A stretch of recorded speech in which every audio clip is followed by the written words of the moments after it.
What makes a good book is subjective, but you know what isn't subjective? Data. And the data shows that over 130 million US Americans read below a 6th grade level. The data also shows that there's 45 million US adults who are functionally illiterate, which means that they read below a 5th grade level. Now, obviously, we're not going to fix those statistics with a YouTube video, but I thought today we could talk about the wars that sort of go on in the book social media sphere, look at each side, and finally ask ourselves the question, are books even good anymore?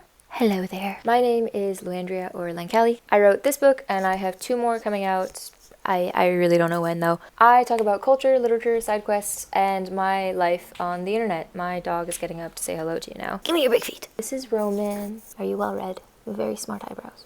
So as we covered, good is subjective. That's why I tend to stray away from apps like Goodreads or Letterboxd. I used to be an avid Goodreads reviewer, especially when I was young and was way too opinionated. But as Mina Lee put it so eloquently in her video, Is Criticism Dead?, the 5-star rating system doesn't really capture the nuance or the circumstances of one's opinions. There's also this element of like, who even am I? Am I even qualified to be giving my opinion? Who even cares? But that might just be a more personal issue.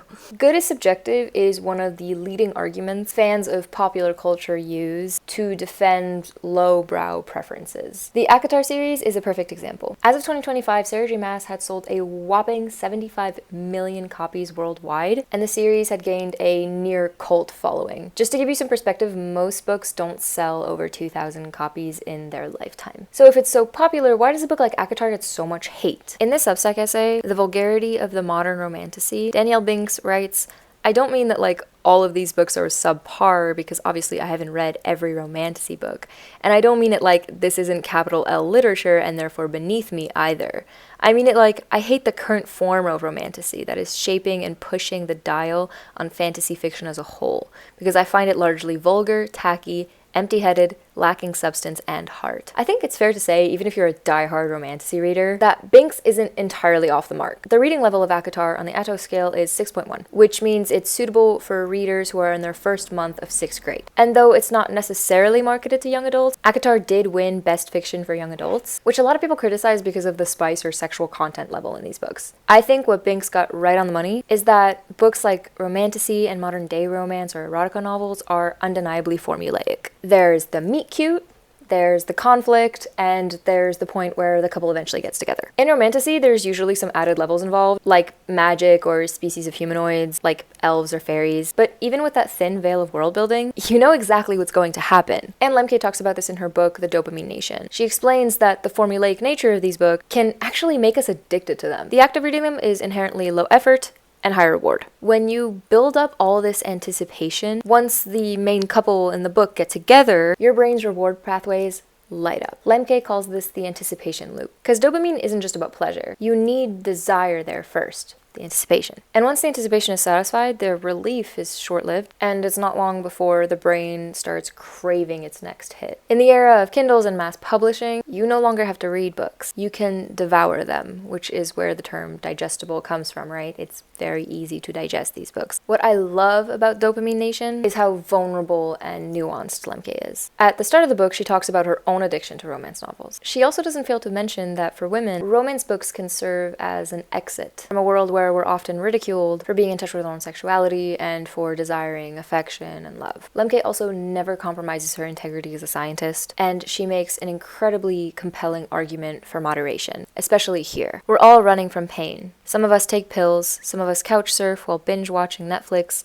some of us read romance novels. We'll do almost anything to distract ourselves from ourselves. Yet all this trying to insulate ourselves from pain seems only to have made our pain worse. Lemke does something really powerful here. She's grouping these highly digestible novels in with other things that we consider to be escapism. I'm called back to a certain diss track by Mr. Lamar. I make music that electrify 'em. You make music that pacify 'em. So like Kendrick says, there's media that pacifies, escapism. Then there's media that electrifies, enrichment. So let's put ACOTAR aside for a second and look at another undeniably formulaic romance novel that wouldn't fit into Lemke's description. Oldie but goodie, Pride and Prejudice. Now, before I get pounced on by all my Austen fans, Pride and Prejudice is formulaic, but it is the first book of that particular formula. And more importantly, it's more than a lot of these books. Pride and Prejudice critiqued social climbing, delved into topics like feminism, the impact of money on love, and the importance of family. It's also funny, lighthearted, and moving. Pride and Prejudice is at a 12th grade reading level. Of course, when you look at books that were written a very long time ago, you have to take those reading levels with a grain of salt. Now we're delving into where the war really begins. Because there's a lot of people that argue that those who prioritize books like Pride and Prejudice and criticize books like ACOTAR are being elitist. In Danica Ellis's article, Reading Hard Books is Good, actually, she even talks about how in the elden days of booktube and book social media, there used to be a very gatekeeping, elitist mindset where people assumed you were inherently smarter if you read hard books. She talks about how this is no longer the default view, and now, in the age of book talk, genre literature, meaning not litfic, has picked up a lot of steam, especially in these genres. Ellis says, "I'm very glad that attitudes have changed, but I noticed a strange trend.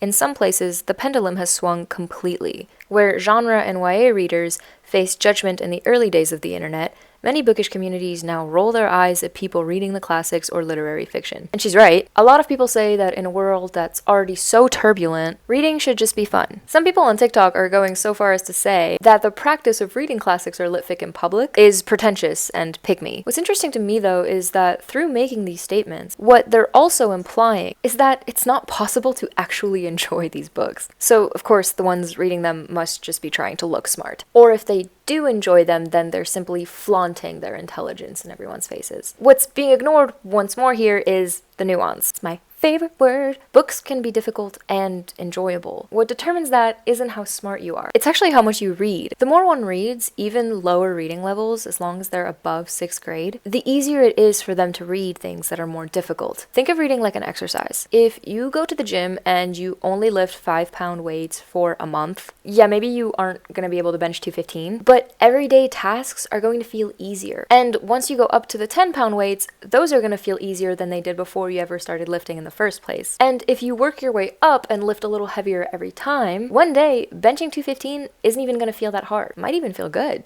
Might even be really fun. Maybe that's why this war between the litfic diehards and the romantasy fans feels so unproductive. Not only are online debates just rarely conducive to any kind of understanding, but I think that each side feels like they're being insulted, right? Like one side thinks they're being called stupid and the other side feels like they're being called posers. I think the real problem is that people are tying what they read, what they watch, to their identity rather than just thinking of it as the media that they consume. Ellis, again here coming in clutch, I think writes about this brilliantly. I've been reading a lot of YA lately, and I enjoy it. Did you know we're in the golden age of queer YA? There's a ton of variety, covering every genre and tone. What they tend to have in common, though, is a readable, clear style. They're generally quicker to read than the average adult novel, which is partly why they appeal to me. Last week, though, I picked up a literary novel for the first time in a while. Actually, a literary fantasy novel, and immediately noticed a difference.